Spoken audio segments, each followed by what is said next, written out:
O traidor de Egghead que estava atacando o zaralho na ilha foi finalmente revelado. E eu ainda estou em choque, por sinal, com uma grande ambição essa pessoa que é o traíra da vez. Além de termos um pequeno foreshadowing do que pode vir do fim do arco de Egghead. Aparentemente, o que vai acontecer na ilha vai abalar o mundo todo. E história de capa temos o Caesar e o Judge fazendo as pazes depois de entenderem que os problemas deles eram relacionados ao Vegapunk himself. E decidiram formar assim o New Mads, os novos Mads. Na capa temos também uma comemoração por parte dos membros ali da Germa, enquanto que a Reiju e o Niji saem fora. Agora fica a pergunta, o que estes dois vão aprontar a partir de agora? Pelo que eles disseram na última capa, o ponto focal dos seus problemas era o Vegapunk. E como primeiro ato dos novos Mads, eles devem ir atrás do Vegapunk. E podem acabar aparecendo de alguma forma em Egghead, mas não é uma certeza, né? Mas agora fica a pergunta, quem vocês gostariam que fizessem parte dos novos Mads? O capítulo dessa vez vai ser frenético, pois estamos no meio do clímax do arco todo, aparentemente. Vamos pular de núcleo em núcleo, acompanhando os movimentos dos nossos personagens. Primeiro, a gente vai para o segundo andar do prédio B, onde a Stussy entra em contato com o Sentomaru para avisá-lo sobre a situação em relação ao Kizaru estar a caminho da ilha, a qual era a missão inicial da CP0, né, matar os Vegapunks. E a Stussy diz algo interessante, pois eles encaram nesse caso o Vegapunk um caso muito sério, muito mais sério na verdade, do que Ohara. Primeiro porque o Dr. Vegapunk tomou a pesquisa que era de Ohara e deu prosseguimento a ela. E a segunda razão é o fato de que Egghead tem a capacidade de revidar, pois Egghead tem força de combate, coisa que Ohara não possuía. Sentomaru, ciente agora da verdadeira situação, pede que a Stussy mantenha ele informado quando houver alguma atualização, pois todos os equipamentos de comunicação da Lab Phase agora foram destruídos. Assim, a Stussy e o Jinbe partem em direção a algum lugar, eles devem talvez ir atrás do Vegapunk também. Mas já na Fabrio Phase, após ouvirem tudo sobre a situação envolvendo a marinha, o Sentomaru incentiva mais um pouco os pesquisadores e os trabalhadores de Egghead a sair da ilha imediatamente. Não havia mais tempo para hesitar e todos decidem zarpar antes que a marinha chegue, porque vai ser destruição em Egghead, hein?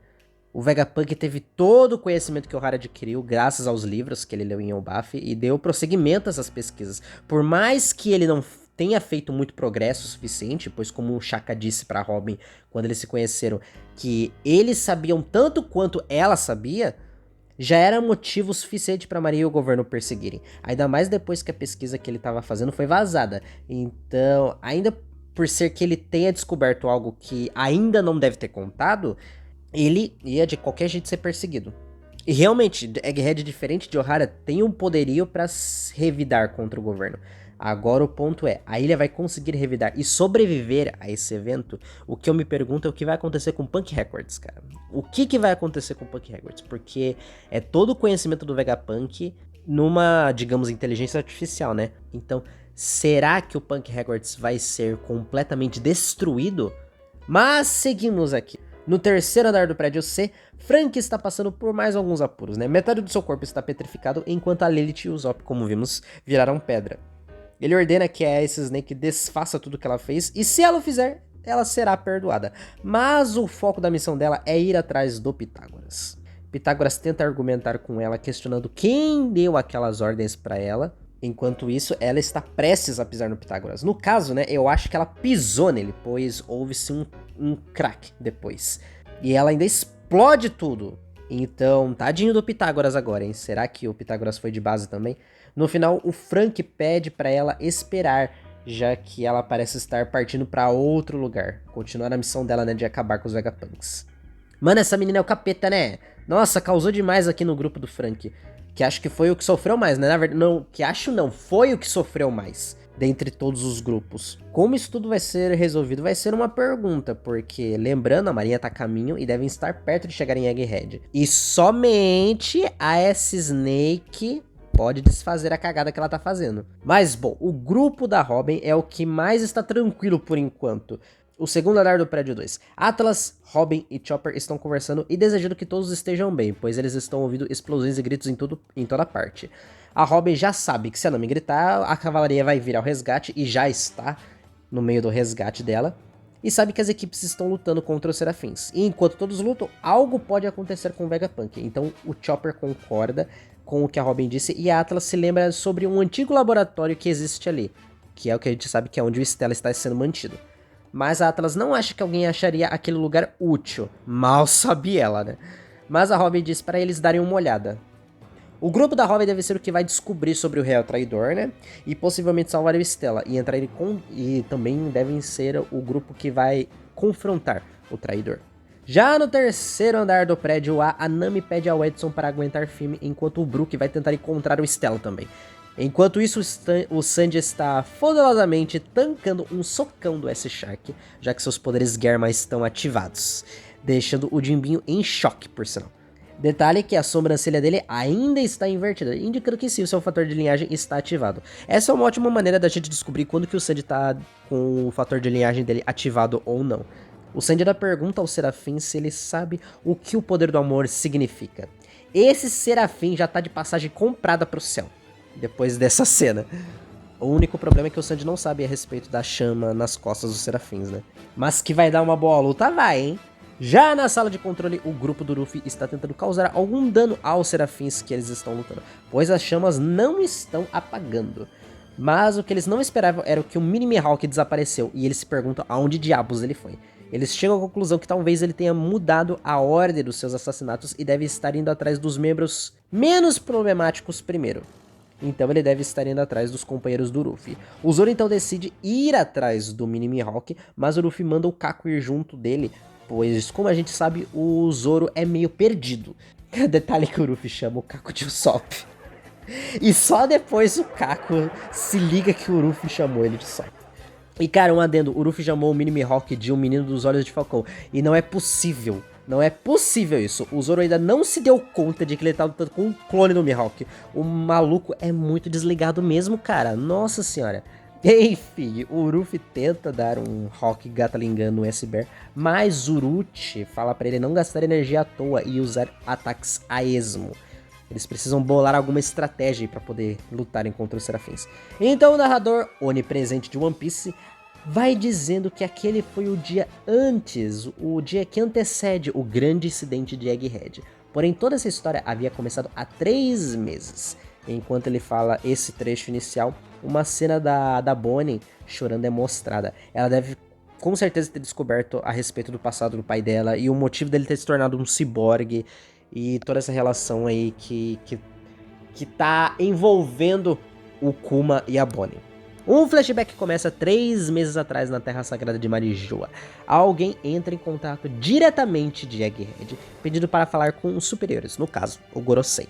Esse contato de Egghead é o traidor que vazou a informação que Vegapunk estava investigando o século perdido, e assim a CP5 foi enviada para investigar sobre o assunto, mas nenhuma evidência foi encontrada, e o navio que havia ido lá desapareceu. Depois, para uma investigação mais profunda, a CP7 e a CP8 foram enviadas para tentarem descobrir o que aconteceu com o navio e também, auxiliado a isso, descobrir mais sobre essa história aí do Vegapunk que está investigando o século perdido. Mas, como sabemos, as 2 CPs também foram capturadas e ninguém retornou. E daí o traidor mais uma vez entra em contato com os Gorosei e após eles conversarem, eles entram em um acordo que o Vegapunk traiu a confiança deles e eles decidem mandar a CP0 assassinar o Doutor. A CP0 recebeu a missão e zarpou assim para ir atrás dos 6 Vegapunks e matar eles. Contudo, querendo antecipar a retaliação do Doutor, um dos anciões partiu a caminho da ilha com o Kizaru escoltando, além de ter pedidos de reforços de várias patentes da marinha, e a guerra se aproximava no horizonte. O que eles não contavam era com a chegada do nosso querido Yonkou Monkey D. Luffy, o que deixou o governo completamente inquieto. E o narrador termina dizendo que a conclusão do incidente de Egghead no dia seguinte causaria no mundo inteiro um choque inimaginável. E agora eu pergunto pra vocês, o que vocês imaginam que vai acontecer nesse incidente de Egghead? Essa previsão aí deve indicar que o arco está prestes a ser finalizado, ou que uma grande batalha está para começar, né? mas eu acho que entra nesse quesito de estar sendo finalizado o arco de Egghead. Se bem que lutas ainda pode acontecer o dia. Dressrosa, por exemplo, aconteceu tudo num dia só e foram uma cacetada de capítulo, né? Mas vamos lá, o que eu imagino pra causar esse choque no mundo todo é que talvez o Vegapunk original seja eliminado e só fique sobrando alguns satélites, por exemplo. Porque como a gente viu, o Shaka, pelo que dá a entender, já era, Pitágoras também já foi mais um, o Edson ainda tá meio semi-morto, sobrando apenas a Atlas, a York e a Lilith, que ainda pode ser destransformada. Ou pode ser que todos consigam escapar da ilha junto com o Ruffy, também tem essa, Vegapunk também pode ser que consiga escapar.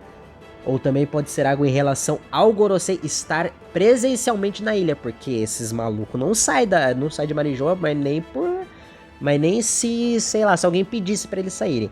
Eles só foram por conta, acho, de ser o Vegapunk e por todo esse contexto com relação a ele estar pesquisando o século perdido.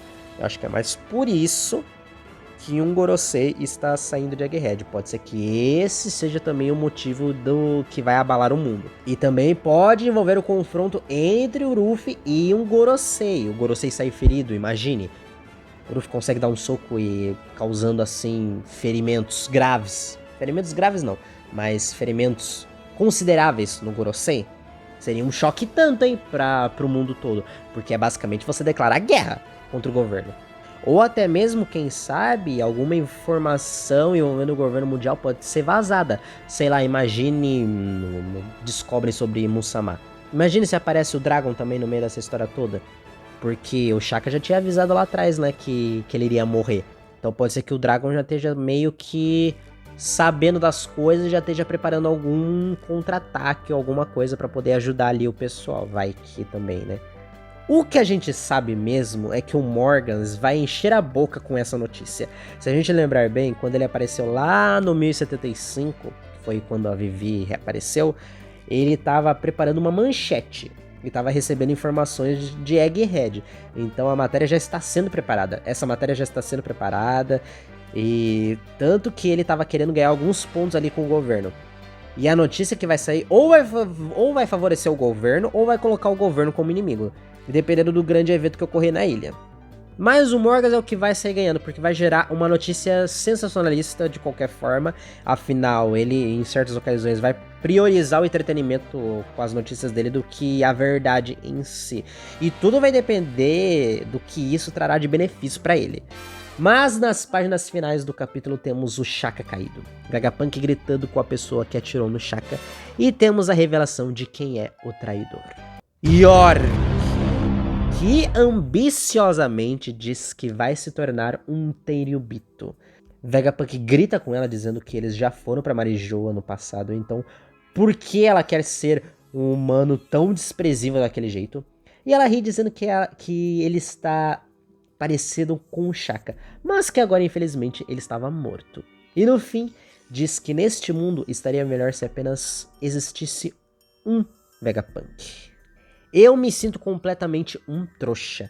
Mesmo depois de ter visto 6 filmes de Pânico, eu não aprendi nada e não pude prever os passos dessa traíra maluca. A que menos tinha possibilidade era a que mais tinha chance de ser. Os que mais aparentam ser os bobinhos e inocentes são os mais perigosos, cara. Sem falar que ela é o desejo, né? O desejo do Vegapunk. Por mais que ela seja um clone, ela também é um traço da personalidade do Vegapunk. E que desejo é esse, hein? Que ela quer se tornar um dragão celestial, cara. Além de, claro, querer ser a única Vegapunk existente. O que atrapalhou pra mim as apostas de ser a York era que ela tinha sido petrificada pela Ice Snake. Em algum momento ali daquela confusão de ponte ter caído, explosão e caralho 4, ela deve ter pedido pra Serafim despetrificá-la. Ela deve ter dado essa ordem anteriormente, né? E essas caras fofinhas que a York faz, mas com essas intenções ambiciosas e atos duvidosos, deixa ela com o ar mais sinistro possível. Aquela cara que ela faz no final do capítulo, depois da gente descobrir que é ela, passa um ar tenebroso. Essa mulher capaz de qualquer coisa. Além de comer, cagar e dormir, York também é a baita da traidora. Mas qual será o destino dessa safada? E o que vocês acharam do capítulo em si, né? Gostaram da revelação e das intenções dela? O que acha que vem por aí nesse grande incidente de Egghead? Conta aí pra mim. No mais, galera, eu espero que vocês tenham gostado do vídeo. Eu vou ficando por aqui. Um beijo pra vocês, abraços, se cuidem e até a próxima.